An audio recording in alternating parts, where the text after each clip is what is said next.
All right, what up YouTube? What up TikTok? Let's get going on this. So we have the S&P 500 pulling back. Let's take that RSI off first and take a look. We have violated our S1, our support 1 level, right? That 444 level got pretty much destroyed, slipped straight through to S2. All right, support level 2, 438. We talked about this yesterday. It looks like we're starting to find that support at least by the end of the day at 438. Now, could we slip down to 431? For sure, we could slip down to 431. Just depends on how many catalysts we get, how many positive versus negative catalysts we do get, okay? So we are at S2. Here's the positive for S&P 500. You see the RSI is almost back, okay? The RSI down here is almost backed to oversold territory, okay? Oversold territory. We have a little bit more room to run. So I can now see us go back to 431. We are falling pretty quickly, but the faster we fall, the bigger the bounce when it does come, the bigger we will see that bounce come into play. All right. Let me know how the sound is, if it's a little off or a little on, little different setup. Wi-Fi is kind of shaky here, but we will roll with it. Okay. So next, that's the S&P. Okay. So looking at the dollar, right? We've been tracking the dollar. It looks like it's still trying to push through the trend. Why is this significant? Okay. Because the dollars are big, you know, we're near oversold. I'm sorry, overbought on the dollar, but our dollars are big macro signal for risk on, risk off. Over the past month, we have been, or you could say about the last month, we've been pretty risk off, signaling from the dollar, right? And that's because interest rates are climbing. Now, these are 2-year rates. They're not actually moving. This is positive that, you know, GDP is revised up. Growth is expanding. Retail sales came out strong. Okay. Unemployment is still pretty low. Consumer spending continues. So the short-term rates, short-term borrowing rates are stable. Okay. Economic growth is stable. 5-year, it's a little elevated, a little more, but it's the 10-year. The real risk here for the bond market, right, is the 10-year in the third year, or the long-term rates climbing to 10-month highs. It looks like the 30-year is about to break out, and this is a proxy for 30-year mortgage rates. So we're about to see, what we're witnessing right now is a bond market crash, okay? A bond market crash. And what that means is the collateral for the banking system, the collateral really for everybody, is about to go down. If this continues to rise on the long end, okay, so it kind of goes both ways. It cuts both ways. It's positive for short term, but negative for long term, okay? So what that means is stocks, long duration risk assets. So long duration assets are at risk currently. Long duration assets like Bitcoin, like crypto, like Tesla, like NASDAQ, right? IWM, small caps, they're all at risk because they're long duration assets. Translation, they do better when long-term rates are low, right? When long-term rates are falling, and what we're seeing is long-term rates starting to surge. That impacts long duration assets as well as 30-year mortgage rates. Okay, so if we go to 30-year mortgage rates, take a look at the data that just came out, right? Well, this has been coming out. We're above 7% again. We're now testing the October, I believe this was the October highs for 30-year mortgages, okay? So the housing market demand is going to stall for a while because these rates are way too high, right? But rents, not exactly. You're actually getting demand shift into rent, right? Shift into apartments, okay? Or non-mortgage housing. That's where the demand is headed because these rates are just too high, or people are just staying put and nothing's kind of happening, right? So you got that risk in the mortgage front. And, you know, the home builders actually have seen this. That's why they're building at a record pace. We got home building construction at the, multifamily apartment level at all-time highs. They're surging. I think we saw this on, I think I put this on my, there we go, on our Twitter, right? Take a look at that. This is really multifamily units under construction, multifamily, right? And if I'm right here, I believe I'm right here. I believe this is true. This is about apartments, right? The construction of the supply for apartments are exploding, meaning rents should come down for apartments worldwide. I'm sorry, in the US, right? We're talking about the US data here. So, rents will be cheaper. The demand secularly should start moving into apartments. Now, again, long duration risk assets are also at risk here, which is why we see, okay, this is a 30-year yield, which is why we see if we go down to Bitcoin, right? Bitcoin finally is starting to break down. Okay, it is breaking the trend. This is bearish. It is breaking the trend. If we look at the moving averages, right, it's going to test that 200 daily moving average. That is what there's where we bounced last time. I'm going to go ahead and we'll keep this trend here. Okay, we will keep this trend, but I want you to focus on here for Bitcoin anyway, because this is a proxy or reflection of all risk assets. We're coming into the 200 daily moving average. And if we go to the monthly chart now, we're not going to look at the monthly chart. Let's go to the weekly. If we go to the weekly chart, we're pulling into the 200, right? So we're looking at the 200 daily and weekly moving average for Bitcoin. That is a major support. It needs to hold there. If it doesn't, expect altcoins, right? The altcoin market to fall much faster. Bitcoin is the collateral for the crypto market. It is the collateral for the crypto market. If Bitcoin slips, basically everything else is at risk because it's all based off Bitcoin, right?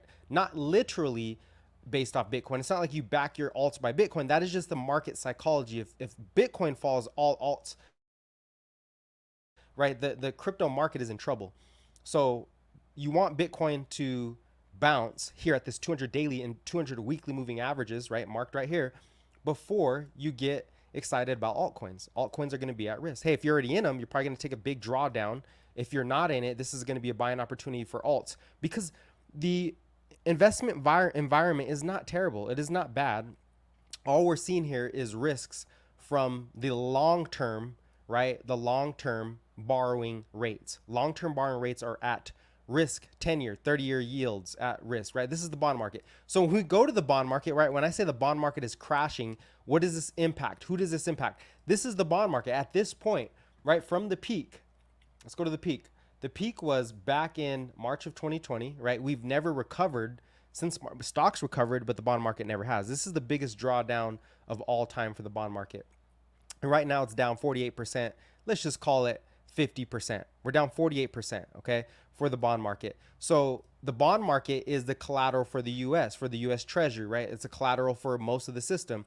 As that sells off, rates, long-term rates are starting to rise. So this is a net negative. This is what the market is worried about right now. It is interest rate risk. It is bond market collateral risk, interest rate risk, okay?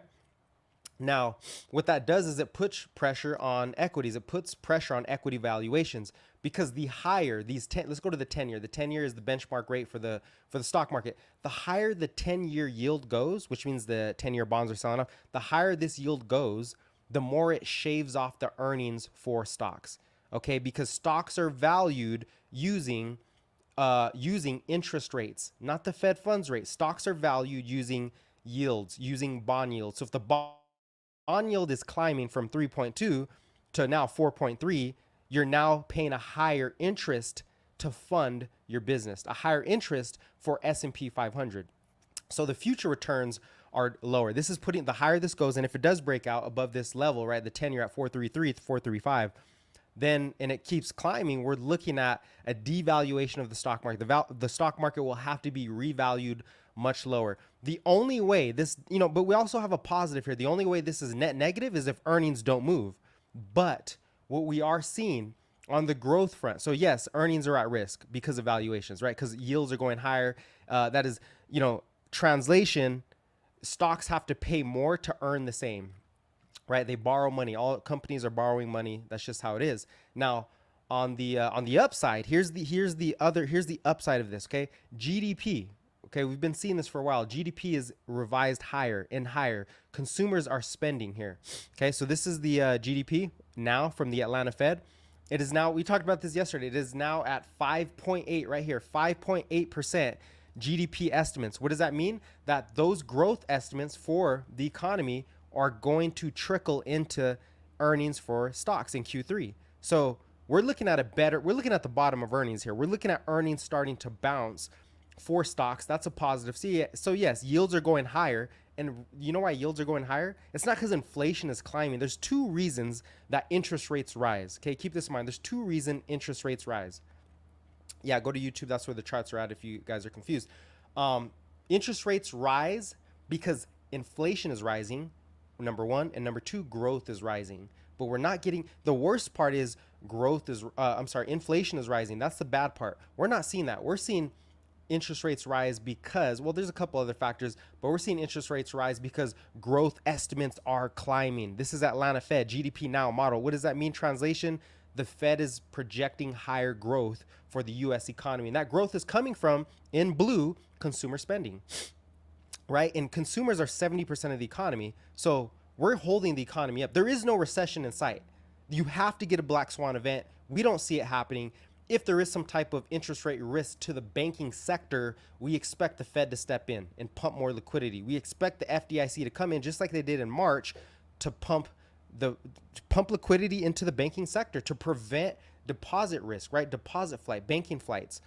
I don't think that's going to happen, right? They don't want that to happen because inflation is on a good trajectory. It is slowing down. We are seeing that. Okay, so right now the economy is being driven by consumer spending in blue, and in purple, well, private investment's also expanding. But I think it's we don't have. Do we have government spending on here? Government spending is also going to come in. So GDP is up. This is a positive. Stock earnings are going to be higher in Q3, right?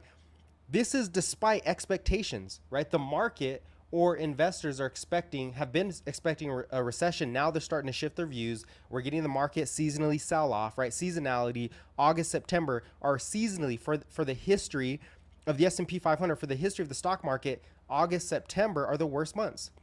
I think it's really September. So seasonally, we're pulling back, right? Everything's red because of market psychology, because we just had a big run up. It's time to correct. It's time to pull back and give opportunity to those who were never in, or opportunity for the shorts to cover if they've been shorting, or opportunity for the buyers to step in who've been holding cash. So this is a big buying opportunity in my view. I don't mean today. What I'm saying is if the next 12 to 6 months, this is an opportunity to buy. The market is still holding the levels. If we go to the S&P 500's support levels, we know, right? We look at the technical support levels and we're still holding. We're still straight. Yes, we dropped the 50-day moving average. Okay, now we're headed for the 100 daily moving average, okay? And we are holding the 438 level. We're kind of knifing through it, so maybe it doesn't hold, but again, the sharper the pull down, right? The sharper the pullback, the more that RSI gets oversold, the better the bounce. So we are going to get a bounce. Mark my words, the S&P will bounce over the next maybe 3 or 4 days. It's going to bounce at some point over the next week to be safe, but over the next 3 or 4 days, I think it bounces. The question is, when we bounce, can we hold? If we make a new low, then we're going back down, right? We're going to be a little more bearish here. That is the technicals, right? Those are the technicals. So again, going back to it, higher yields are putting pressure on equity earnings. That's why the stocks are selling off, because as these yields rise, as the bond market yields or the interest rates to the stock market, as they go up, it's going to cut your earnings. But on the positive side, which hasn't been realized yet, GDP is going up. That means growth is going to go up. That means earnings are going to be up. It's a stock picker's market. Not every stock is going to go up. We're looking at the S&P overall, okay? And also the other positive is the more that these rates rise, the more it gives the Fed reason. Oh no, let's not lose that screen. The more it gives the Fed reason to pause in the next meeting, okay? We don't know if they're going to pause, but I think it's starting to lean towards the pause, especially if you do get banking risk, especially if we are seeing a downgrade in some of the debt. The Fed is going to have to pause there. They're going to have to take a little, slow down there. So we have a whole month of CPI, right? Here's the other reason I think the Fed will pause. Okay, as long as this continues, right? And today was a bounce. As long as we get oil prices and commodities in general. So let's look at commodities in general. What is commodities? Commodities are the input, right? They are the input to the economy. They're the input to infrastructure, to energy, to food, agriculture, buildings, right? Infrastructure and energy. That's what commodities are. This is energy, right? As long as energy can stay below this 83.50 level, as we've been signaling, here was the big run up. This highlight here is July. Okay. That's why CPI went higher, just is because of this, right? Energy ran up.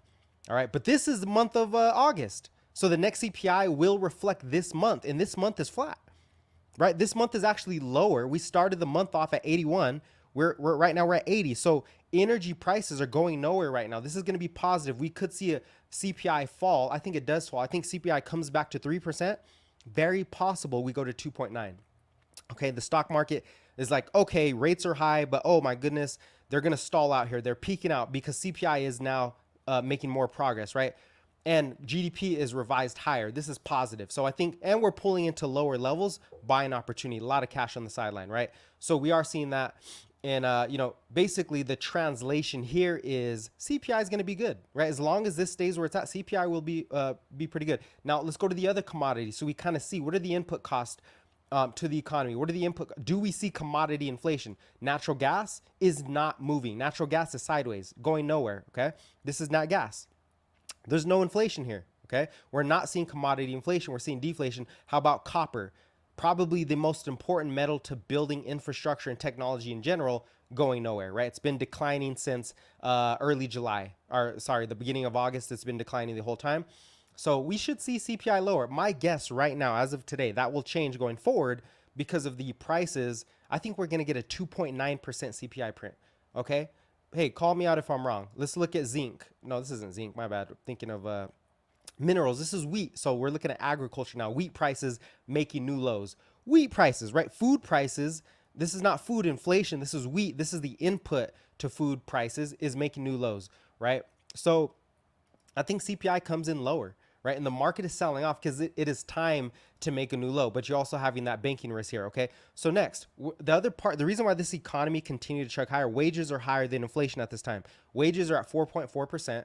Right, as a macro growth, 4.4% growth, wage growth, and that is the average. Okay, that doesn't mean everybody's job is the same. This is the macro. You're taking all of it in. This is in regards to the stock market. Wages are climbing higher than inflation. Not core. Core is at 4.7.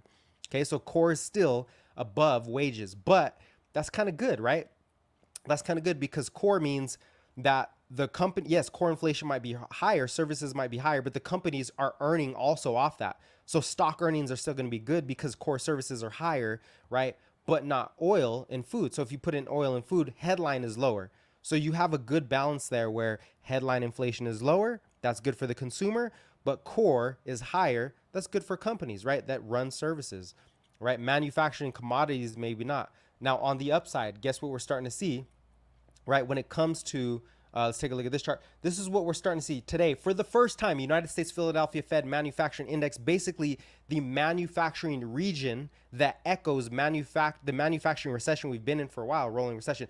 We're starting to see, okay, and I'm going to get to your guys' comments. We're starting to see for the first time the Philadelphia Fed Manufacturing Index go positive, right? It had a nice jump this morning. Right, this morning data up to 12, right, from 0. We've been negative for 12 months. So this is the first. So what is this signal? There's a recovery happening in the manufacturing sector so far in the Philadelphia region, right? Is it going to be widespread across the U.S.? I don't know, but we are seeing this for the first time. So that's a small signal, and we've been saying the manufacturing PMIs have been recovering. We're seeing new orders start to pick up, mostly coming from onshoring, right? Onshoring manufacturing to the U.S. So we're starting to get that signal there, right? We already went over 30-year mortgages. They are climbing. That is putting pressure on the housing market. And if there's not enough supply, housing prices might stick where they're at, right? Housing prices might be sticky. Not the inflation. The inflation is coming down. Housing price inflation, the rate of prices going up is coming down. But the housing prices themselves are still pretty sticky. But rent is falling like a rock. Supply is coming online. That also pushes down rent inflation. So I think there's going to be what do you call this? A secular, or in other words, translation. Demographically, people are going to shift into apartments that are millennials, that are a little younger, because these are just way too high, right? Nobody's going to buy a house at 8% mortgages if your credit score is like, what does your credit score have to be? I think it is, so if your credit score is between 720 and 740 in Arizona at least, right? And you put a 15%, what is the average? 20% down payment. You put a 20% down payment on a $400,000 mortgage loan, right? And you put down 20%, you're still paying on a 30-year mortgage 8%. That's insane, right? So these are just too high. But if you're renting, you're not paying that much, and the prices are lower. So that's why I think that shift is going to happen, and you won't be paying those rates. All right. Now, next, Philly Fed new orders. What are the new orders doing, right? This is the big signal for the manufacturing sector. New orders are positive, extremely positive. Growth is coming into the economy. The economy is recovering. That's all I got to say there. The economy is recovering, and that is going to translate into Q3 earnings. So the market might be selling off today, but they will find a bottom at some point, right? Unless we get other risk, it will find a bottom at some point. and off that GDP growth, off of expected higher earnings, okay? Off of expected higher earnings. But we do got to keep our eyes on the bond market. Will the Fed step in? Will the Fed cut rates? There's a real argument for the Fed cutting rates here, okay? Because the Fed funds rate, their whole point was to get Fed funds or interest rates in restrictive territory, or in other words, above inflation. Now they are. Fed funds is at 5.5%. Inflation is at 3%, 3.3, right? So we're 2.3% above inflation for the Fed funds rate. That's restrictive territory. Powell can hold rates here. He doesn't need to keep hiking rates. He can hold them here. Now, if you go to core, core is at 4.7 right now, and inflation, and Fed funds is at 5.5. So we're only 1% above that in restrictive territory. But the point here I'm making is, in general, interest rates, the Fed is doing their job. They are in restrictive territory, okay? So if inflation falls further, guess what? They can actually cut rates to keep the same restriction, right? If the restriction is 2%, right? If they're 2% above inflation, inflation drops, they can keep at 2%. They can keep it at 2% by dropping rates. So I think the Fed can cut rates this year. I think the Fed can cut rates this year as long as we see commodities remain lower, or at least at least oil. As long as oil makes that move, I think we're in good shape. I think the Fed can cut rates because we can remain in restrictive. If they don't, if they increase again, guess what? The banking sector is in trouble. We're going to see more collapses in those regional banks. And look at KRE, right? KRE is an ETF, right? It is the proxy for the regional banks, and it's starting to roll over. The reason why we have this highlighted, we've been waiting for this to roll over. If it does roll over, then we get, what do we see? What should we see? We should see the Fed's balance sheet come back into play. It did last time the banking sector collapsed. So, hey, either way, the S&P has a lot of support here. And if we do see, right, if we do see KRE or the regional banks fall apart because the Fed decides to increase rates again, or the bond market keeps going up, see, these regional banks, what they do is they hold U.S. treasuries. And if the treasuries are falling, their collateral, it's like your house, right? Let's say you take money out on your house, but your house falls in value. Well, guess what? The money you took out is now going to be worth less. And that's what's happening here, is that if rates keep going higher, that means their treasuries, their collateral for lending is going lower, and we might have a banking crisis, another banking crisis. I really doubt it happens, though. I know people doom and gloom. Oh my God, we're going to crash. I don't think it happens. The Fed's on top of this. They know that. They mentioned this in the Fed minutes. Go review, go check out the macro newsletter. I sent it out yesterday, and it's basically going over what the Fed said and translating it into English, because they do speak in policy terms. So go check it out. It's free. Link in the description. Link in the bio. It's the last post I made. It's basically what the Fed said, and they said, hey, we're watching rates. We know that is a risk to the housing market. We know that is a risk to banks. And that's why we're getting the downgrade in debt, because so their eyes on it, right? There is no black swan. We need a real black swan for that to happen. Maybe it happens in China, right? But China is also cutting rates. So we do have support there. All right. So the other part is rates might be high, right? The Fed funds rate might be high, but that also gives earnings on cash. So consumers are going to stay strong because they are earning on their cash. Okay. Now let's go through the markets really quick. We haven't done it yet. So yes, the dollar is at the level, like if the dollar keeps breaking out here, don't expect S&P 500, don't expect Bitcoin, don't expect crypto to go higher. That's going to hurt crypto. Okay. I might have missed some of your guys' comments because I don't have a full screen. I can't see everything. Stocks, gold, crypto, everything is circling the drain ATM. Cyber hype. What up, cyber hype? Stocks, gold, and yeah, everything's falling. And that's literally because stocks and gold and crypto, they're all valued off of interest rates, right? And the bond market interest rates. So if those interest rates keep climbing, right, and the expectation is that this wouldn't happen. If that keeps happening, their valuations go down. Gold sucks because gold doesn't have an earning, so gold kind of hurts no matter what. Crypto doesn't have earnings either, which is why if rates keep rising but GDP goes up, stocks will outperform gold and crypto because stocks still have real earnings to grow higher, whereas crypto doesn't have real earnings. Crypto is literally a risk asset that grows off of lower rates. It looks way far into the future, right? Where the stock market can still bounce if rates are higher. Let's not forget, rates were at this level back in 2008. They were at this level in the past in 2001, from 2002 to 2008, rates were this high. So this is not a surprise to the stock market. It can still grow, but risk assets will have trouble there. All right. Now, is there any credit risk to credit risk? That's the other part. Is there any credit risk to the actual equity market, to the stock market? Let's take a look at that. Okay. So the way we look at credit risk, first, let's look at the VIX. What is the VIX telling us, right? Okay, now we're getting the VIX starting to speak. The VIX, the volatility index, is now telling us we see risk in the market. Okay, it is now screaming insurance. Let's buy insurance against the S&P 500. We're seeing that. So what are the risks? Now that we know the VIX is making a new high for 2 month, a 2-month high, we need to figure out why. Okay. What about NASDAQ? Same for NASDAQ. Okay, bond volatility is not going up. That's why I'm still bullish. We're not really getting bond volatility. It's stabilizing because short-term rates are not moving. It's all long-term rates, right? Which is probably the worst scenario because you don't want all rates to go. You don't want long-term rates just to rise up. You want short-term to come down while the long-term goes up. That'll be okay. But that's not the case. So triple B spreads, right? This is equity credit risk. This is fixed income for the stock market, right? In general, not any individual stock. If you add up all the equities, okay, all the equities, and you put them in a basket and you say, okay, you guys offer debt to investors, and investors are going to buy that debt. Therefore, they're giving you funding, and therefore you pay them an interest. That's what we're looking at here, right? Are people going to buy? If this thing goes up, people are selling. Actually, I got to invert it because it's going to confuse a lot of people. I want to invert the chart because it going up, come on, when it goes up, that's actually the signal. So here we go. This will make more sense. So people buying the debt for the equity market, that's what that is going up. That is risk being taken, right? People are taking risk in the equity market, but over the past couple of days, it is falling, right? Not tragically, not significantly. It's not a significant fall, but if it does trend lower over time, then you're seeing investors de-risk out of the stock market, right? And guess what? They're not risking into the treasury market either. So where is it going? To cash. That's why we see the dollar surging higher, because people are saying, okay, too many risks here. Let's just buy cash because cash is going to yield me 5.5%, right? Risk free. It's not really going anywhere. So that's kind of the thesis we're looking at right now. Now let's switch over. We're going to revert this back to where it was, invert the scale.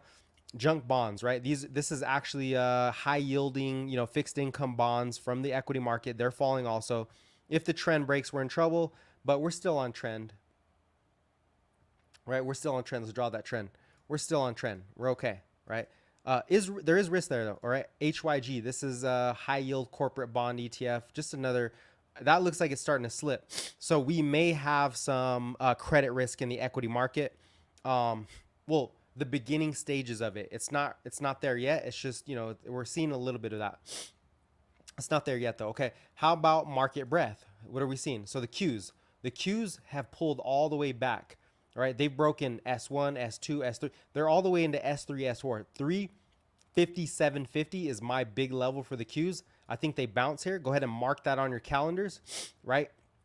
I think this is it. 357.50. I'm not saying that we can't fall through it over the next couple of weeks or month. What I'm saying is I think we at least get a bounce. We have not got a bounce. You can see on the daily chart, we got a bounce at 364 and then we rolled over. So we're looking for a bounce here, right? And we're almost oversold. So we're looking for a bounce here at 357.50 on the Qs.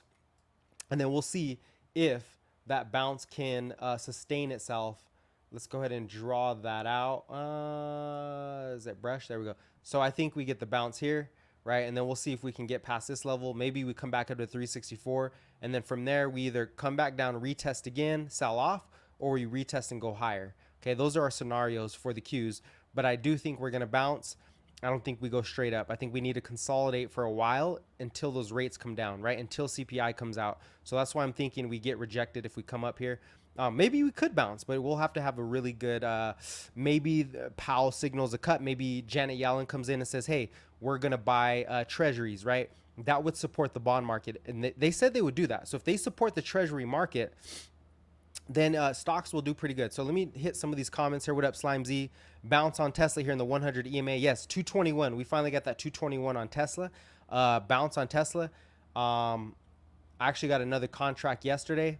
I thought it would go lower, and it did. Tesla is now oversold. We are now in oversold territory for Tesla, coming into a big level. Dang, we're slipping the 220 level. I still think we get a bounce pretty soon here. We'll get a bounce. It can't leak forever. This is a 25% retracement on average since January when Tesla did pull back. It pulled back about 25%, somewhere between 24 25%. Now we're there. Okay, so I'm expecting a bounce at this point, given that the overall stock market also bounces. All right, I know I missed some stuff up here. Let me try to catch up on here. What do we got here? Yeah, throw your questions, the comments on there. Today's, there's not a whole lot. It's really just interest rate risk. It's 30-year yields still climbing, mortgage rates still climbing. Go to YouTube so you can see his charts. Thank you, appreciate it.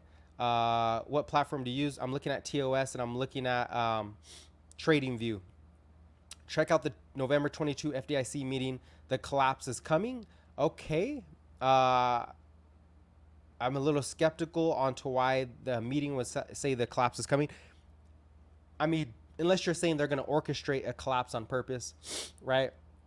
I don't think they really want to collapse in the collateral. The stock market is the collateral for the U.S. in general, and the bond market is also the collateral. We can't let the collateral fall, right? That drains liquidity in general. That really puts a drain on liquidity, so I don't expect that to actually fall, right? GDP is going higher. GDP is elevating, so that is the positive side to what we're looking at. Okay, so the Fed, I can't believe the Fed manufacturing bounced that hard. We are coming back. Now the jobless claims, right? What are we looking for? Jobless claims are going nowhere for the last, let's go 1 year. They're bouncing at this level, but they're kind of sideways. Now, is there going to be more weakness? I don't know. You get weakness and then you get strength in the labor market, right? Both back and forth. Down 16K and still holding. Bag holder gambler, what up? That's what's up. I mean, hey, if you know what you're doing, you know what you're doing. I've drawn down a lot more than 16K. I've drawn down a lot more than that to make a lot. When I first got into Bitcoin, I drew down 60,000 to make, I'm not going to say how much I made, but I drew down a lot. And because you have a long time horizon, your time horizon has to be longer, right? And I want to throw this out here for some of you that are new. If you could save $450 a month, right, for 2 years, be disciplined for 2 years. If you could save $450 for 2 years, you're going to save $10,000. Okay, easily about 10K, $450 a month. That's not really that hard. You got to be disciplined, right? Now, what happens if you're investing that money at about 15 to 25%, right, over those 2 years? Well, you're looking at about 15K. So if you can save more than 4,000, if you could save $1,000 a month, we're looking at 20K. So you can get your investment journey going if you can be disciplined. Just think that. I'm sorry, not 450, 400, 420, the magic 420. If you could save 420 a month, you're looking at about $10,000, right, in 2 years, right? You got to be patient. You're not going to be rich overnight. And that's just cash. That's just cash. If you invest it, right, you're going to be up a lot more than that. All right, I just want to throw that out there for some of you that are new, may be confused. Tesla at 219. Wow, this thing is selling off. Those options are getting cheaper and cheaper. And I think we should have a bounce here. Interestingly enough, I think today we have utilities. Oh, maybe they're rolling over now. I was trying to look at what sectors are actually bouncing today. Energy, everything is now rolling over at the end of the day. And what do we have tomorrow? What are we looking at for tomorrow's report? We have Japanese inflation this evening, retail sales for the UK. We'll see how that goes. But tomorrow for the US, we have nothing. This is all technicals. We're looking at pure technicals. There's no economic data going forward. We're looking at pure technicals, and we're going to next week, right? Next week, August 21st. That week, we're looking at existing home sales, more manufacturing data, and this should all shout the economy is recovering. The housing market is also recovering, but it's a little stalled in the housing market, right? S&P Global PMI, so we'll get the PMIs going forward, which is more manufacturing activity. Global growth, home sales. So next week is all kind of like that forward-looking growth data. And it's not going to be that strong because most of the growth is coming from consumer spending, right? We saw that in the retail sales. It's not coming in manufacturing yet, but we are making a comeback. So it looks like we will be trading off the technicals over the next week because there's not a whole lot of Fed speak happening. There is no, inflation data, none of that. So we do have to watch those yields. If this data comes out weaker than expected, possibly yields peak out here at this point. Slime Z, I'm doing good today, bro. How you doing? Spy bounce here. Possibly, let's see if we can break the volume profile daily at 4:30. I see you over there doing the technicals. I see you with the technicals, man. I've never looked at volume profile. Such perfect opportunities. Will this be the perfect opportunity to load up on crypto? I think so. I think so. The business cycle is turning. I think if we do get a crash in crypto, this is the last pullback. It's not going to the lows. Crypto will not, Bitcoin is not going to 14K unless you get a black swan event. So I think this is really the last pullback, and a lot of people are waiting for it. Ethereum, Bitcoin, whatever else. We like Chainlink. We got to do a podcast on Chainlink. It is about tokenization. It is about Web3 and how that market works. So we will get into that. Look at Palantir pulling back. A lot of people are thirsty to buy these stocks that surged 100%, right? Tesla's finally back down. So I think, investors will jump into this. Let's see, what else was I looking at here? Not the mortgage rates, U.S. Treasury yields. Oh, no. Okay, yeah. So let's just go here really quick. Now, also, soft landing still consensus. So people are now expecting a soft landing, right? Or no landing scenario. So I know people say, well, when people were expecting a hard landing, then, and yes, I think this is the perfect opportunity. We'll go over the crypto technicals. When people were expecting a hard landing, right, and it didn't happen, the macro wasn't in favor of that. And it was basically CPI came in better than expected. Markets went higher. Now that people are positive, okay, we might not hit a recession, the market sells off because it already front ran all the good news. It priced in better earnings. It priced in no recession. Okay, it priced that in. And now we're selling off because we're up too much. So people are one step behind usually. So what I'm saying is the worse the news gets, the better the buying opportunity, because it's not just sentiment that is soft landing. We are looking at a soft landing. We're looking at a soft landing here. We're looking at Powell, shut down on rate rises. And we're looking at GDP or growth in general revise right back up. We're looking at CPI rolling over. Okay, so we are actually in a soft landing. And here's the other part. We're leaving the bear market. We've been leaving the bear market. Let's look at the technicals, right? And we're going to do more technicals to see where we're at. But we are leaving the bear market. So if that is the case, there's actually a lot of cash on the sideline waiting, right? There's a lot of cash waiting on the sideline. So here's your bull market band, or here's your bull market technicals. It looks like we did, break down from that first trend, from that initial trend that started March 2023. This was the banking crisis, okay? But if we go all the way back, right, to the lows, so the actual lows, which happened in October, right? If we go back to those lows, we're still looking at a bull market. Here's your technicals, right? We're still on the big long-term trend. This is the trend I think that most investors are looking at.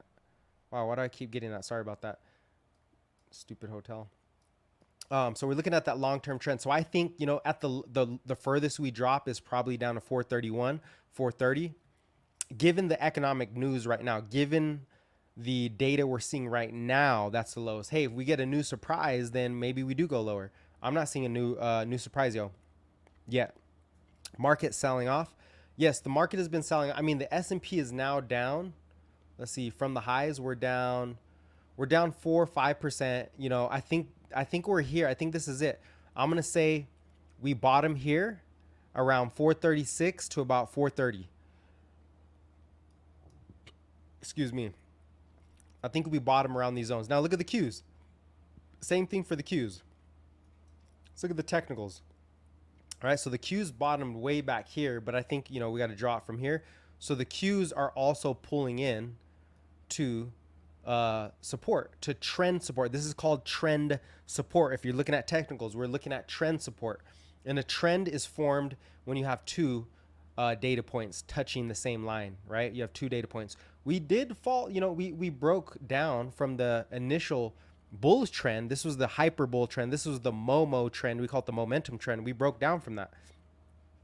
But now we're back to the original bear market trend, okay? And if we throw on the moving averages, right, the simple day the simple moving averages, we see that we did break down from the 50, but we're looking at the 100 daily moving average, right? We can pull into that. So we still have support here. We still have a lot of support. And the big backdrop here is, hey, I'm expecting earnings to revise up even higher. That's going to mark the bottom of earnings.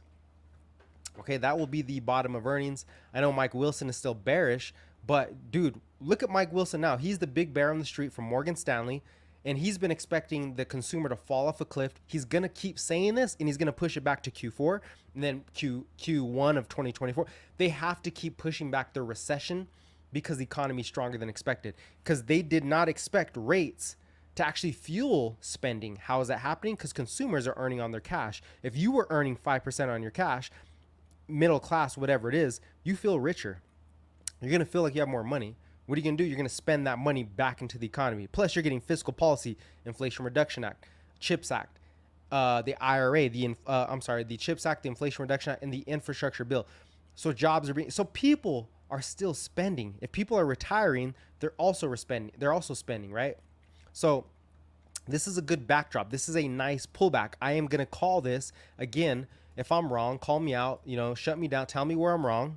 But I think this is another buying opportunity. And I don't mean today. I'm saying when we do find support and, when we do find support and we get the macro forces coming in alignment. And when I say coming in alignment, we get the dollar roll over from this level. We get the 10-year yield start to peak out a little more, that macro force. When we get oil continuing to decelerate, that's another macro force, the cost of energy, right? The VIX, the cost of insurance, roll over, right? Those are the macro forces that are signaling, hey, we're back on track. The S&P and crypto will find a bottom here at some point, okay? Bitcoin, next level, 25K. That's been the big level. That's the level we broke from. So maybe we just come back to 25K. Crypto in general usually consolidates for a while. So this is not new to us. We're not there yet. We're not there yet. But I think the bear market is definitely over. It just is a matter of, okay, can you hodl? Are you going to be able to hodl at these levels and just hold? Crypto, you got to look way out into the future. And this is hodl mode. We're still in a nice uptrend. Look at these big movements higher. The RSI starting to relieve a little bit, coming down. So that's not terrible. That's positive. Okay. All right. What else do we have? Market selling off. I think that's a lot of the stuff that we were gonna cover. Let's see. Any questions?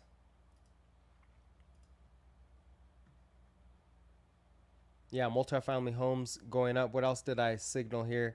Actually, let's get back to this. We'll do some technicals. We'll move on to the technicals. Now, I am just a little skeptical on whether this new setup and this Wi-Fi can actually hold TOS. So let's see if it can do it. I'm gonna try to turn TOS on here, Thinkorswim, and then we'll do the technicals on here. Hopefully it holds up. Usually, if you don't have like a plug into the wall Ethernet cable, it takes a lot of RAM. All right, there we go. See if it holds up. I think we're good. All right, so here's our TOS. So we're gonna go into technical mode, right? If you want me to do some technicals on something you're looking at, let me know. We're gonna start hitting the technicals. All right, moral of the story so far is rates are in restrictive territory. The Fed can stop hiking. The Fed can pause at this level. The more banking risk we see, the more that rates go higher in the bond market, the more likely the Fed is to pause. The more likely the Fed is to start talking about cutting rates at some point, at least their language, right? That might be the case. And the S&P is falling into a resistance. Support zone. We're looking at a support zone. All right. So this is S&P 500. We're at 438. Man, that is a sharp sell-off. We're getting crushed here. IWM. See where we're at with the IWM. Right into the trend. So IWM small caps are pulling into the trend, right? Below the trend, more bearish. Above the trend, pretty solid, right? Also, you have support. You have a strong support here at 181. So let's go ahead and draw that out. We have the support here, right? So even if we break trend, we still have support on the small caps. And this is just a representation of market breadth. We're fine. We're looking good there. Next, uh, Dow. Dow still on trend. See, the Dow is still trending higher, right? Dow's still up. So we have room to fall into that trend. We got the 100 daily moving average also to fall into. So the Dow looks good. QQQ, I think everybody's slipping that 50-day moving average. The Q's still on trend. Okay, still on the big upside trend. Let's draw it here. Let's draw this trend. Oh, wrong tool.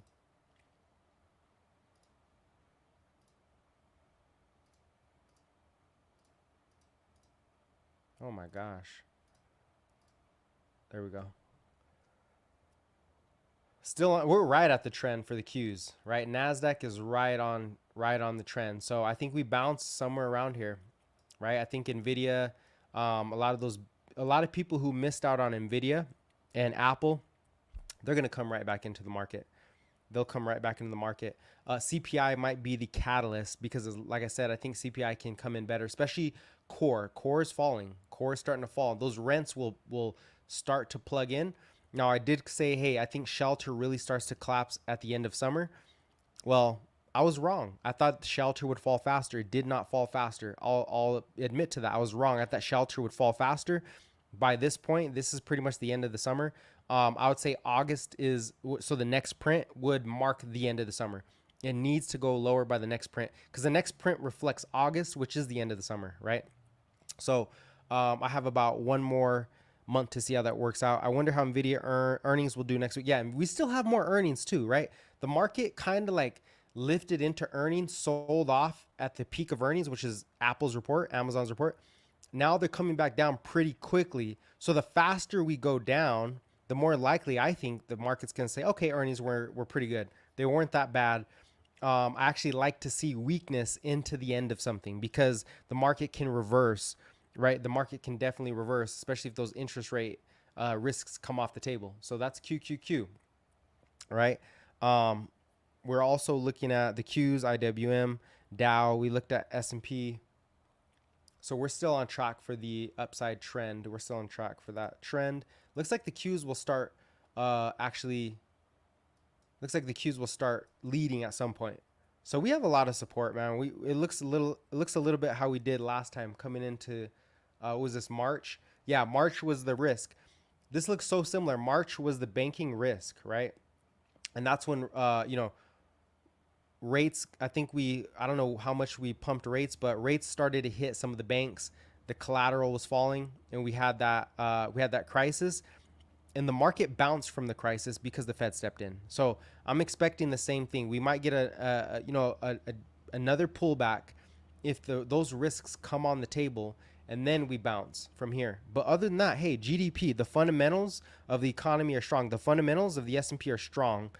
Looking forward, they are not at the moment. It's not like revenues are strong, but looking forward, they are. We're bottoming out at this level. Where do you see QQ in a few weeks? Let's go to QQQ really quick. Where do I see QQ? Well, I'll say this. I don't know in a few weeks. I don't have a crystal ball, but what I will say is that if rates peak here, I think Qs will consolidate somewhere between 357 and 372 over the next couple weeks. I think we can consolidate here because 2 weeks might not be enough. We need to get that next CPI report.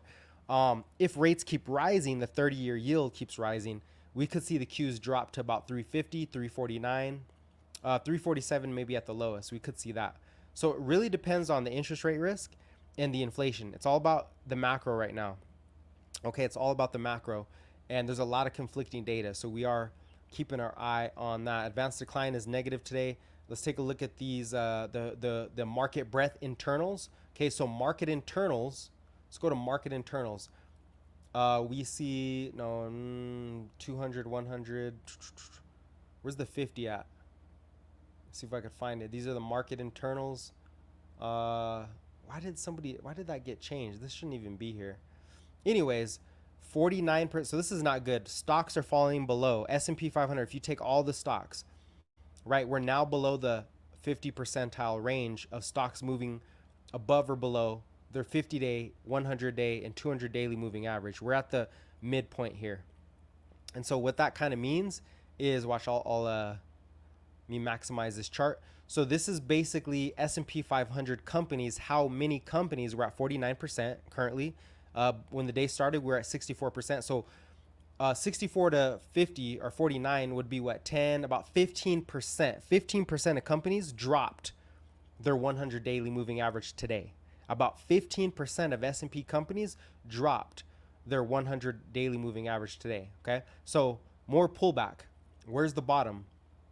Where's the bottom? Okay, we don't know yet. 200. We're at 50%, so we're at the halfway mark for stocks trading above the 200 daily moving average. We definitely want the 200 to stick. Okay, we need that to stick.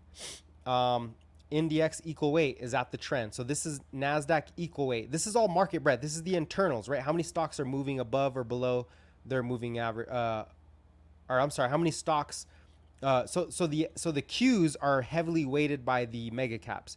This is not. This is every stock, the basket of all stocks together, and it's at the trend, right? The last couple times that if you were a buyer, you would have said buy at the trend, right? Here's the trend. 1, 2, you have a trend. You would have said we should buy here. We should buy here. This would have been the best time to buy. Where are we at? We're at the trend. We're at the trend. So people freak out. If we break the trend, if the trend breaks down and then comes back up and then gets rejected, yeah, it's like, okay, it didn't work. But over the last two trend supports, we went higher. That was the, that was it. That was the end of it. So we had that wedge forming on the equal weight. This is a wedge pattern, broke out. So now I'm expecting maybe we come up, right? Maybe the equal weight NASDAQ comes up, comes back down into the trend again, right? And then it starts to lift off, right? With all the macro, and that would give us a nice wedge there, right? That'd give us our wedge. That's our wedge right there. So that's what I'm expecting. Is it going to happen? I don't know. We need the dollar to roll over. We need rates to peak out here, bond yields to peak out here. We need the VIX. Well, the VIX is going to react to all this, so we'll see how the VIX does. We need Fed support. We need CPI to not consecutively make higher highs, right? Shelter is coming down though. So that's the equal weight NASDAQ. It's on trend. It's looking pretty good. Let's go to equal weight S&P, right? What does the equal weight S&P look like? These are just market internals, and I will have this again on the macro newsletter. Okay, we'll go to the weekly chart. S&P equal weight, right? SPX EW equal weight on TOS, or RSV. RSP is RVP. I can't remember what it is on TradingView. Just ask me if you want to know what it looks like. So we're still on trend too. We still have more trend support here for the S&P equal weight.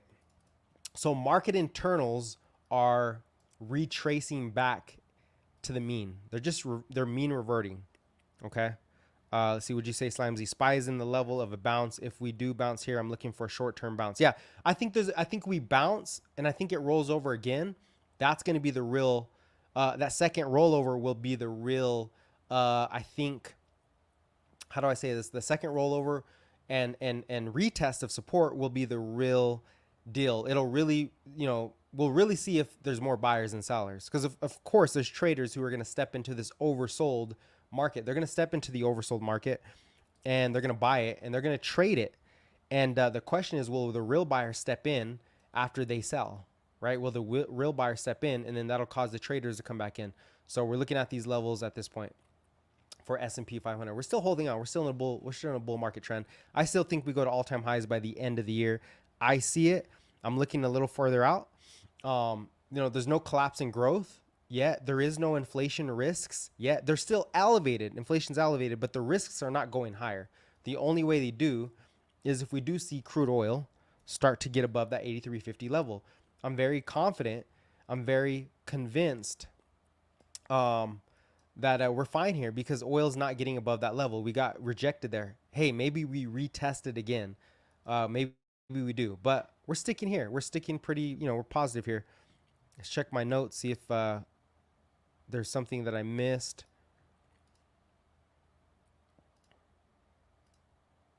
Any new charts that we're looking at? Okay, I don't see it. All right, so again, Tesla technicals. Let's go over these technicals for Tesla. Look at that big retracement. That is a big retracement, and this is the weekly chart. So Tesla has broken the bear market trend right? This is a huge, huge pattern, right, that we broke. So we broke out of it, okay? And that's a giant flag pattern, right? Pretty much a giant flag pattern that formed for like what, 2 years. So we broke that flag pattern. Come on, broke it, boom, broke the flag pattern, got rejected at that's a very strong resistance level. 300, very strong resistance. And then we're coming back to find support, which might be at the previous resistance, right? 217 to about we already filled the gap, we failed. So we're getting extremely oversold here, right? Now, some people want to see the oversold on the, what is this? This is the weekly chart, I believe. Some people might want to see oversold on the weekly chart, but I don't think we get there unless there's an overall market. The overall market is super weak. If the overall market bounces, Tesla's done going down, right? If the overall market bounces, Tesla's done. This is about it, and we probably bounce somewhere around here. I mean, I'm thinking we bounce pretty soon because we're starting to get oversold, right? We're starting to get oversold territory. We're actually deeper oversold. We're in deeper oversold territory than we were before. Actually, this is extremely. Look at this buying pressure, right? So the RSI goes from a little over the overbought all the way down to oversold, right? Now this time we were extremely overbought and we came down even further. So this is a bigger retracement than January, than what we did back in January, or back when Tesla first made a big move and then sold off. This is a bigger, faster retracement. So that tells me the faster you fall, the more strength you come to the upside, right? So I think we bounce somewhere around here, right? And when we get that bounce, we'll be talking about it on here. Man, I was really rooting for 465 on SPY. Yeah. Unfortunately, it broke down. This is a tough market. It's the interest rate risk. Keep your eye on the interest rates. That's kind of what's going on here. 30-year yields. The positive is 2-year yields are not climbing. We're not seeing 2-year yields climb. So 350 low resistance for QQQ. So low 350. So you're talking about the Qs. Let's say for the Qs, I'm looking at the low being about 350. It could slip that. Like really, it's about 347 to 350 for the Qs. But I don't think we get there unless something else happens, unless we get the dollar break out further. These are the macro forces. This is the easiest way to gauge the technicals of the stock market, right? Not really crypto. Crypto's a little asymmetrical. But for the stock market, if the dollar breaks out from here and it keeps going higher, then yes, Qs are going to come back to 347, 350. Okay. If yields break out from here, tightening financial conditions, the Qs can definitely go back and retest. But if the dollar stays where it's at, move sideways, right, and yields peak out here, I think the bottom, I think we're about there, 355 at the lowest, right? 357 to 355. I think that's the lowest that I'm looking at. All right. But if the dollar does sell off pretty dramatically and yields come off pretty dramatically, which would come from the CPI catalyst, CPI being at 3.2, from 3.3 down to about 2.9%. Actually, let's look at the estimates. We need to look at the estimates for the next CPI report. That's important, right? Because the market's all about expectations. It's, are you overweight? Are you underweight? What is your expectation? Are we going to exceed expectations or meet expectations? So a lot of it is expectations. Let's just take a look over here. I'm going to keep the S&P up there. This is the Qs. My October SPY puts printing today. Congratulations, Doug. You're welcome. Let's look at the expectation for CPI so we can at least have a guesstimate here. So CPI will come in. Probably gonna have to go to September. Man, we have a lot of data. We have core CPI coming in also at the end of the month. Core CPI is expected to come in. What about the core CPI? 0.2 year over year, 4%. So we're looking at a forecast of 4% core CPI. I'm sorry, core PCE. So, August 31st, we have the Fed's preferred inflation gauge. This could be a catalyst. We have the Fed's. Actually, this might be good and bad.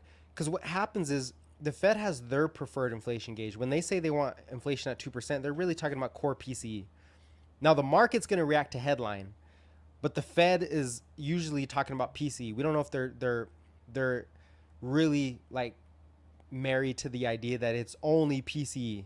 We don't know if they're married to that idea. But I will say this, PCE was at 3%, right? Now, it's going to hurt on Friday because oil went up. Wait, does PCE involve oil prices? If it doesn't, we're in good shape here. Let me see. I should know this, but actually I'm not sure. Let's see. PCE measures basket of goods and service expenditure weights do not change over time. Man, hopefully this doesn't include oil prices. If PCE doesn't include oil prices, I could be wrong. Then I think PCE is actually going to come in pretty good because oil is the only reason CPI went up on the last print. That's the only reason. So we have that August 31st. And then going into the next month, that's where we're going to see the next CPI. Come on, let's go to CPI. What is the next CPI?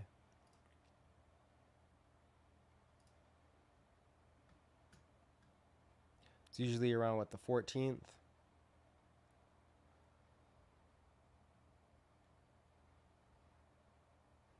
Stay with me here. Here it is. I think we're approaching it. I'm scrolling. All right, so we have CPI September 13th. So right now the expectation is there isn't really a forecast. Okay, there's no consensus forecast. Not yet. I guess they need a little more data. Oh, yo, we came in at 3.2. Why did I keep seeing 3.3? We came in at 3.2%. So I definitely think we can go to 2.9 if oil stays where it's at. So there's no consensus, but the model forecast is 3.4. So this could be a huge, huge catalyst. I'm going to call it out right now. Okay. If oil stays where it's at, right now the market is expecting inflation CPI headline for September to climb. That's what the market is expecting. If that is not the case, if oil prices leak further, so going to oil, right? We're not looking at oil, but if oil prices get back down to 70 because of multiple reasons, which is supply is matching demand is actually falling, and seasonal strength is over. If that does happen, we could get a big upside surprise September, and that would restart the catalyst. That'll get rates down because I think we get to 2% inflation headline, meaning 2.9, not literally 2.0, but 2 point something. Okay, that could be it. So the market is expecting 3.4%, and there's no consensus yet, but somewhere around 3.4% on the model. Hey, I hope they expect higher inflation, because if we beat the expectation, as a bull anyway, we're going to do well. So that's what's at. Well, I guess we're going to have to wait for that to come out, but that's what we're looking at for the expectation. Now back to the technicals. Oops. Stay where we're at. Okay, so yeah, QQQ's pulling in pretty sharply. We're almost oversold at this point. Take a look at mega cap. Apple. Ooh, Apple looks disgusting. Okay. Ooh, this is not good. Apple. Well, Apple's extremely oversold also. I didn't see that. Look how oversold we are. This is the RSI. This is the daily chart, right? We're on the daily chart. Apple just continuously hitting that oversold. So this would be considered bullish divergence. This would be considered bullish divergence. No, not yet. It's not bullish divergence yet. Sorry, that was false. But we are at the bottom. This might be the bottom. This might be the bottom because that's a lot of oversold, right? Is there really a reason for Apple to keep selling off? It's just re-rating itself. It's revaluing off those higher rates and off of weak China. Weak China is going to hurt multinational companies like Netflix. I think Amazon. Yeah, Netflix, Amazon, Apple. That's going to hurt the multinationals because, they get some of their earnings from other countries. So Apple's probably getting hit off that. So again, another catalyst would be that China keeps cutting rates. That's another catalyst. China keeps cutting rates. Another catalyst for the market.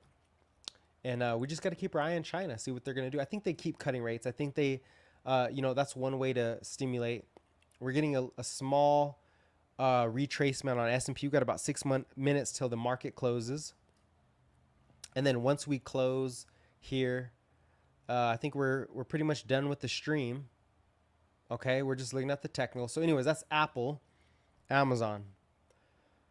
Amazon has room to go. Google. Google is consolidating. Hey, it's forming a wedge. So not all mega cap is selling off. Look at that wedge. Nice little dragon wedge. I call it a dragon because it has that neckline and then it kind of consolidates. Not the best neckline, but still there. How about Meta? Meta selling off pretty hard. Okay, dropping to new lows. So Meta, that was a big sell off on Meta. Meta's been holding up pretty strong. As a matter of fact, let's throw on the macro charts or the quarterly charts. We talked about this, right? We're going to look at the quarterly charts because this is basically earnings. We're going to look at earnings here. So Meta, yeah, Meta's coming off the highs. And I want to look at, let's go to the daily chart. Ooh, that's not good. That's a big sell. Actually, no, I want to use the daily chart. So I'm not going to use, when I do the quarterlies, it has to be on the weekly chart. Okay. Let's go to the macro. We'll look at the 50-day moving averages, the 100 and the 50. So Meta's dropping its trend. Next support is what you're looking at. Where's the next support for Meta? Okay, how about Shopify? I haven't looked at Shopify for a while.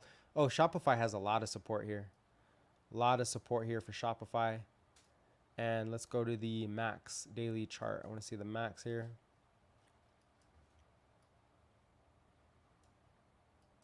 Ooh, Shopify. Ooh, looks pretty weak. It's losing its trend. Shopify. How about DocuSign? I'm just thinking of some old tech plays. DocuSign doesn't look the greatest. Still at the lows. How about Disney? Did Disney ever recover? Palantir. I know Palantir's getting smashed. Did Disney ever recover? Nope. Disney back to the lows. Looks nasty. Boeing. Who's actually going higher in this market? Who's moving higher today? I'm going to take a look at who's actually moving higher.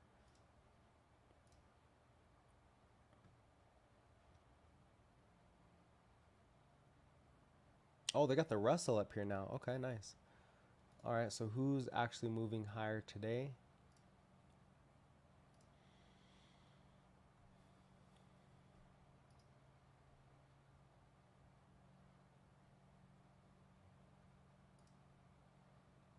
That actually had RVOL.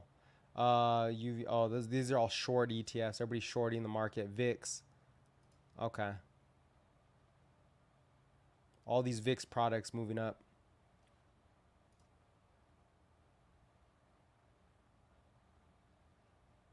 Man, everything is weak.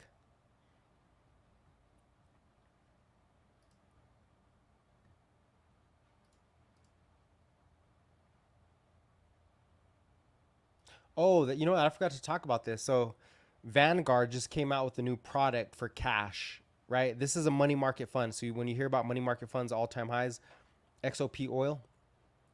Okay. They're coming out with a 4.7% annual percent yield on your cash. Sounds great, but hey, the market pulled back 5%. Just back to the highs is already 5%. So do you want to own cash? If you have $10 million, maybe you do. But if you have like, $10,000, then you don't want to hold cash. It's not going to earn you anything. You want to get risk. You want to put risk on the table, especially in this bear market. You're looking 12 months out. You're looking a year, 18 months out, 2 years out, 5 years out, 10 years out. That's where the opportunity's at, not in cash. If you're preserving capital, that's different, right? Those are for capital preservation because the bond market is supposed to do that and it's not doing its job. It is not doing. What do you think about Amazon's chips? Let me put that question up there. What do you think about Amazon's chip in your hand to pay at stores? I thought it was coming, bro. Mark of the Beast. Oh, Mark of the Beast. I think it's coming. I think we're all gonna do it. I trust me. I grew up in a very, how do I say this? I grew up in a church that was very, Mark of the Beast. But I grew up in church. I know how it is. But I don't think it's the Mark of the Beast. I think that's kind of silly. Actually, that goes into a whole other conversation, Manny. And you know what? Maybe we'll eventually get into some stuff like that. I don't think it's the mark of the beast. I mean, you could say an iPhone is the mark of the beast. We look at it 24/7. We're always on it. We're always looking at it. It has all our data, right? There's so many ways to look at mark of the beast. And, it's always been the end of times. It's always been the end of times. It's more cyclical in my view than it is we are here, right? They talked about, and I know we're all going off topic here, but they talked about in the Bible when Jesus was there, this was the end of times while he was there, right? So keep that in mind. Maybe we'll do a Bible focused stream one of these days. That'll be cool. You're right. I just want to get closer with God, 100%. Yeah, just explore. Hey, check out Tim Mackey. Watch, I'm gonna give you a guy to listen to. He's really good. He interprets the Bible through Hebrew. Tim Mackey through the Hebrew. Really smart guy. I might have spelled his name wrong, but he'll pop up in there. His name is Tim Mackey. Really good guy when it comes to understanding that stuff. He does a lot of. He has a lot of podcasts. He has the Bible Project. So let me put in the Bible Project, so you can learn a lot more. So check that out, man. Check that out 100%. So yeah, Amazon doing the chips. I think it's here. It's coming, right? It's coming. I mean, I have a wearable. It's tracking all my data. Is this the mark of the beast? It tracks my heart rate. It tracks everything. It's by Whoop Strap. So I think there's just different forms of the future that we don't really anticipate, and we get scared of the future, right? If you were to tell somebody 200 years ago that you'd be looking through, talking to people on TikTok or talking to people on a device, 200,000 miles away, on other planets, let's say you're on crack. Let's say that's the mark of the beast. So I just think it's the sign of the times. It's technology. And the question is, what are you going to do best with your technology? How are you going to serve God, if that's what you believe in? How are you going to serve, humanity? What are you going to do with the skills that you have? What will you do with everything you have? Right now, I'm trying to learn the market, teach you guys what I know. If you want to do our, fitness, we have all this stuff. So what are you going to do with the skills that you were given by God? Basically, I don't think it's the mark of the beast for Amazon. I just think it's the next wave of technology. It's going to feel uncomfortable. Do I want to get a chip in my hand? Heck no. What if they do a tattoo though? It's just like a quick tattoo that you can erase. That'd be less abrasive. It's like put a tattoo that can be scanned, right? That wouldn't be too bad. But do I want a chip in my bones? Heck no. What's that going to do to my health? I don't know. That's my view on it. So that's what we're looking at here. 100% Slime Z, no problem. So XOP, that guy said XOP. Where am I at here? This is Boeing XOP. What is XOP? Spider Oil Gas ETF. That's if gas keeps going higher. XOP. Personally, I think the energy trade is going to be slow. This might be the beginning of the energy trade. Well, that's a nice wedge, though. I don't think it's on track yet. The reason I say that is because the manufacturing cycle hasn't picked up yet. So maybe energy has one more pullback. But, from a macro point of view, GDP is revising higher. Manufacturing will eventually return. Global growth will eventually return. But I think injections of liquidity happen first, and that doesn't pump oil and gas. Liquidity pumps asset prices first. When you debase the currency, you pump asset prices first, and then you get energy. Maybe I'm just biased and I don't want energy to go up, so maybe I'm biased. But my instincts tell me that oil can't go higher from here because there's going to be more productivity coming in. So that also affects gas prices, right? Maybe we just trade sideways, but really the 83.50 level, I don't see anything. I think this was just all supply driven and political. And hey, if they keep cutting supply, if OPEC keeps cutting supply, or Saudi Arabia, somebody's going to come in and pump more oil to gain market share for the future. That's how I see it. So somebody will come in and match that, and then oil prices really start to fall. So that's my view on it. Maybe I'm wrong. It's just what I think. So, okay, that's it. I mean, that's the market. I think we pretty much covered everything. Let's wrap things up a little bit. So, I'm going to put up TNX here. The risk right now for the market is higher bond yields, okay? This is the risk to the market, that these yields keep rising. Why? Because bond yields are tied to mortgage rates. The higher they go, the higher mortgage rates go. The higher mortgage rates go, the weaker the housing market. Does it really matter? I don't know, because people are just going into rent. So I don't think it's that big of a catalyst for a stock market crash. The real catalyst here is, well, the second layer of higher rates or higher, bond yields is stocks. The higher the yields go, the more it shaves off the valuation for stocks, the more it hurts the stock valuation. But I don't think that's a big deal either, because GDP is getting revised up. So as long as the earnings can match that, right? It's like if you get a 5% tax, but your wages went up by 5%, you're even. Okay, nothing changed, right? The real risk here is as these yields go higher, what it is signaling is the bond collateral in the banking sector is falling, right? The collateral is falling. So banks lend out, you guys all know fractional reserve banking. Real quickly, for every dollar you put into the bank to save, they're going to lend out 10 of your dollars, right? But guess what? Banks don't just hold cash, they hold US treasuries as cash. So in the financial sector, in the banking sector, US treasuries are equal to cash. They're considered cash, right? They are considered cash. But the real scare here is that they've been so volatile. They've been more volatile than freaking stocks. So that's kind of the thing that's scaring people is, well, cash isn't supposed to move that much, right? Your collateral is supposed to be less volatile. Now it's really volatile. So I think what's happening is people are saying bonds are too volatile. We got to get out. Now back to the risks, right? These rising bond yields are signaling the collateral's falling. Therefore, if you're lending out $10 for every dollar, well, what happens when that dollar, don't think of it as a dollar, think of it as a treasury yield. You hold treasury yields and then you lend out on top of that. So those treasury yield collateral falls, you can't lend out for every $1 of treasuries, you can't lend out 10 because now it's at 7, right? So now you're like, okay, I can only lend out 7. I can only lend out 7. What does that do? It cuts your earnings. But what about the 10 you already lent out? As your collateral falls and you lend something out, now you're kind of in the hole because you have to, because basically, how does it work? Basically, you're at risk of default because you can't cover. Oh my God, this is getting complicated. You really can't cover what you have. You have to sell your treasuries to cover your losses. You have to sell it, right? To cover, they might get too low. It's like being on margin to cover your losses. I'll think of a better way to explain this in the future. I always try to simplify it. So I'll get better at it. But for the most part, the banking sector is at risk. Now, why am I not too worried about that either? Because the last time we got banking risk, what happened? The Fed stepped in with the bank term funding program. They stepped in, they covered the deposits. Bitcoin shot up because they essentially injected $450 billion of liquidity into the regional, well, the FDIC and the banking sector to cover up the losses. Janet Yellen came out, we will not let the banking sector fail. So either way, yes, the market can be a little volatile. The biggest risk is interest rates going higher right now. That's what the market's reacting to. I think personally, my personal opinion is that the biggest risk is oil prices break over 83.50. And I've been saying that the whole year. Why? Because you can't control inflation. You can control interest rates. The Fed can come in and cut rates and re-stimulate growth, but they can't control oil prices. That's a market factor, right? That depends on the market.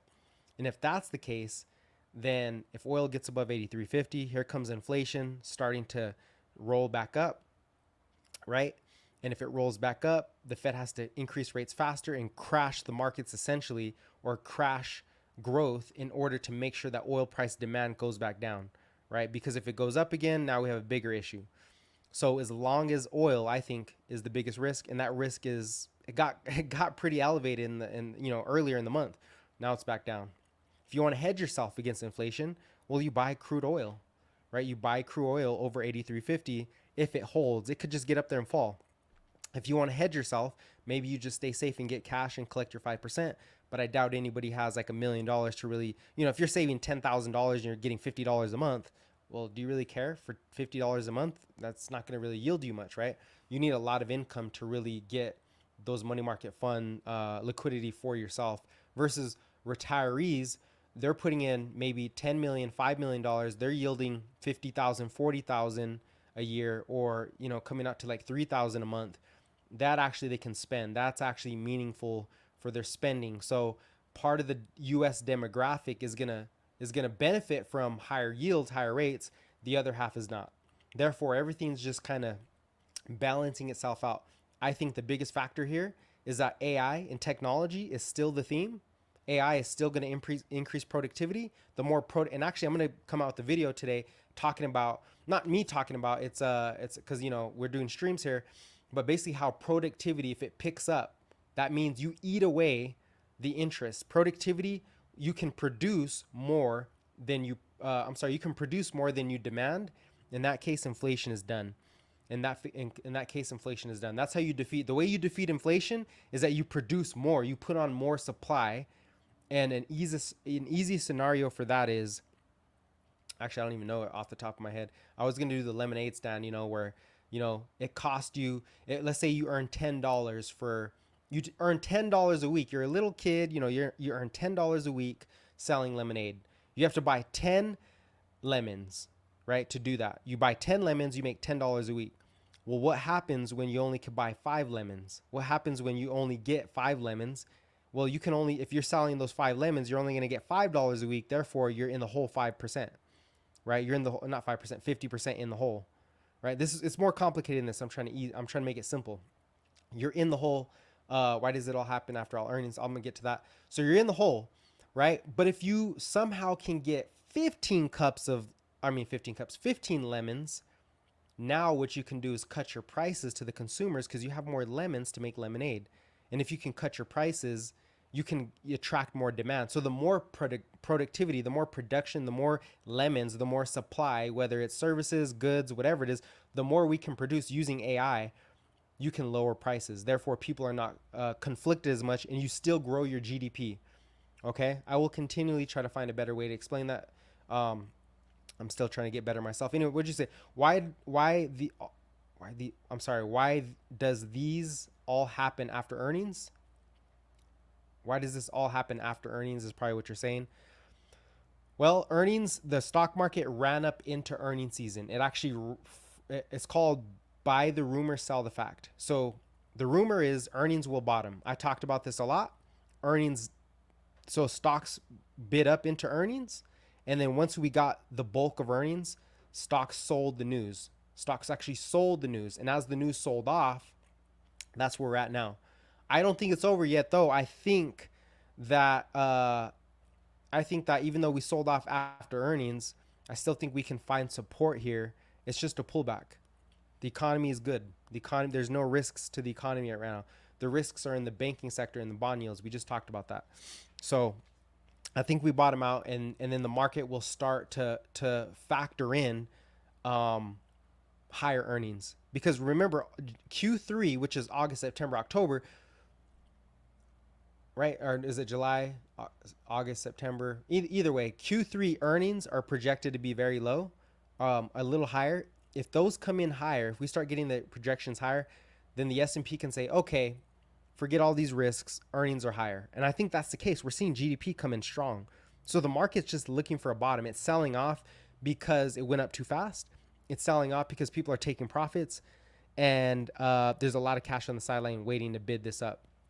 So I think we're in good shape here. I just think it's a pullback, right? So we're going to keep our eye on these 30-year rates and keep our eye on the dollar. Keep our eye on oil. Those are the biggest factors. If I were to deliver anything to you guys on the macro forces, your most accurate forces, the most easy forces to look at. There's so much data coming into the market. Okay. Other than the technicals, where's the dollar headed?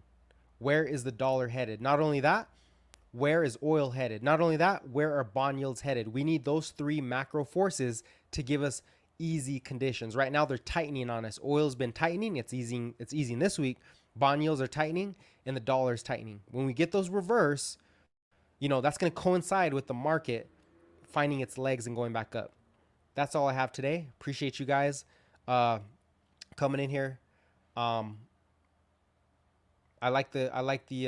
appreciate the engagement. Okay. I'll be back tomorrow, hopefully. I don't know how the schedule is going to go this weekend. I will have a macro report all the time. Sign up if you're not signed up. It's free, right? Link in the description or link in the bio, wherever you're at. Go sign up for that. I'll send stuff out throughout the week too. If it's very important, I'll send it out in the macro newsletter. So go check that out. It's free, like I said. And this week I'm still on vacation. Well, it's not really vacation. I'm still out of town, so I don't have like the cleanest schedule. I can't tell you when I'm going to be on because things kind of change around here. I am now an uncle, so that's pretty cool. I'm gonna go visit my nephew here in a bit. He's like 4 days old, so I'm gonna go visit him. That's why I'm here on vacation, kind of. So, anyways, I appreciate you guys coming on. Make sure you get your exercise today. Make sure you eat good, do the best you can, aim high, focus on the day, stay blessed, keep a strong mindset. You guys stay blessed, man. Appreciate you guys. I'll catch you next time.